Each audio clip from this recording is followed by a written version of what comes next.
Ms. Vashisht, did I pronounce that? Yes. Good, yeah, I'm doing That's better. perfectly Thank you. all right. Thank you. Well, welcome. Thank you for being here. Thank you. Good afternoon, ladies and gentlemen. I would like to thank the Tom Lantos Human Rights Commission for inviting me to testify here as a witness today. It's worth remembering that this commission is named after the late Congressman Tom Lantos, a Hungarian-born Holocaust survivor.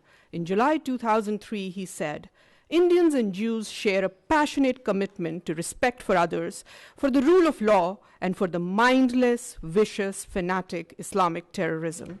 I'm also reminded today of American journalist Daniel Pearl, who was kidnapped and beheaded by Pakistani terrorists. His last words, "My father is a Jewish, my mother is a Jewish, I am a Jewish." Honorable members of the Tom Lantos Commission, I speak before you the last words of Daniel Pearl in my own words. My father is a Kashmiri Hindu, my mother is a Kashmiri Hindu, I am a Kashmiri Hindu, and our home and lives in Kashmir were destroyed by radical Islamic terrorism. As I begin to speak, I am choked. As I begin to speak, I'm choked by the thoughts of those voices I represent here, because their voices were extinguished in the most brutal fashion. I am a member of the minority Hindu community from Kashmir, victim of the worst ethnic cleansing witnessed in independent India. I speak here today because I am a survivor. An innocent young woman, a lab assistant in a school, wasn't as lucky as I was. She was abducted, blindfolded, gang raped, and cut into two halves on a mechanical saw while still alive. Her name was Girija Tikku. Her only crime, her faith. I am her voice today.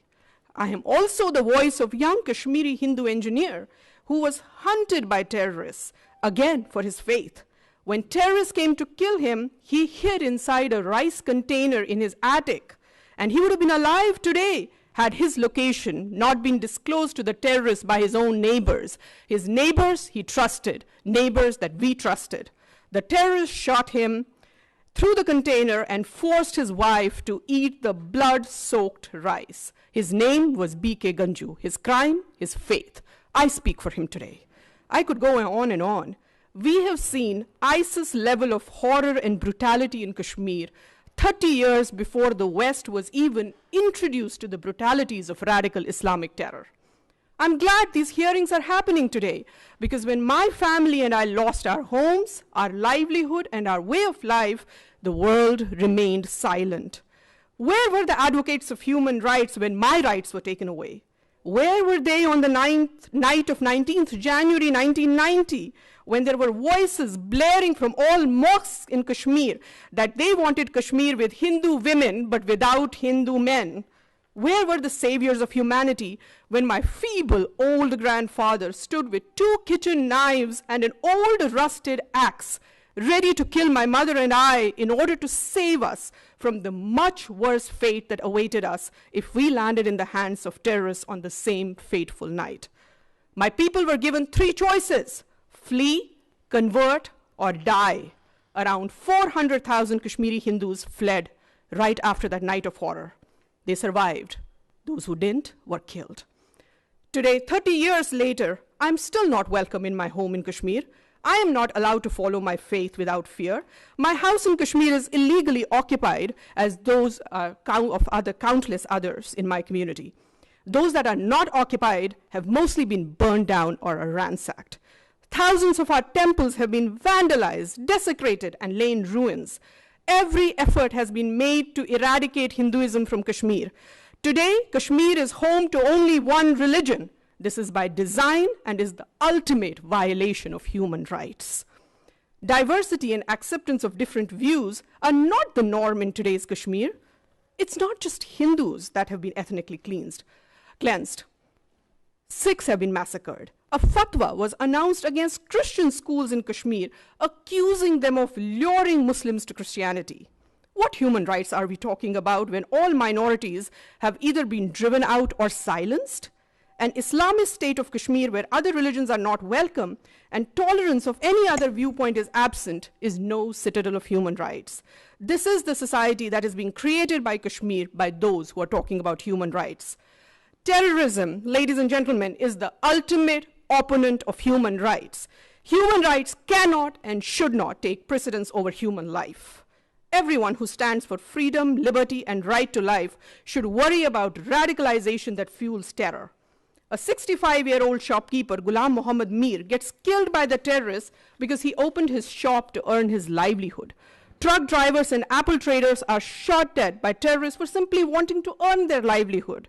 The simple act of earning livelihood in Kashmir today is prohibited by terrorists because earning a livelihood would show that Kashmir is moving towards normalcy. I ask you, who are these people who fear normalcy in Kashmir? Who are these people who talk about human rights but fear free movement, free thought, and right to earn livelihood? Abrogation of Article 370, that has raised so much concern around the world, is in fact a restoration of human rights. Indian Constitution, which is modeled on the US Constitution, Indian Constitution, Excuse me, everybody. Indian Constitution, which is modeled on I the... want to say, just, I mean, we want to give everybody the respect of listening to them, so I would urge that nobody interrupt. Thank you so much, All right. Chairman. I was saying that Indian Constitution, which is modeled on the US Constitution, is the most liberal document in the world. The Constitution was not applicable to J&K in totality as long as Article 370 was in force. After abrogation of Article 370, people of Jammu and Ladakh have been liberated from the tyranny of being half citizens in their own country. Child marriage, which was responsible for child trafficking and sex trafficking, has been made illegal in Kashmir. Kashmiri women and LGBTQ community in Kashmir has been given the same rights as other Indian citizens. As a mother, it's very important to me now that child marriage has been outlawed in Kashmir. Today, I'm delighted that Kashmiris have the same rights as Indian citizens.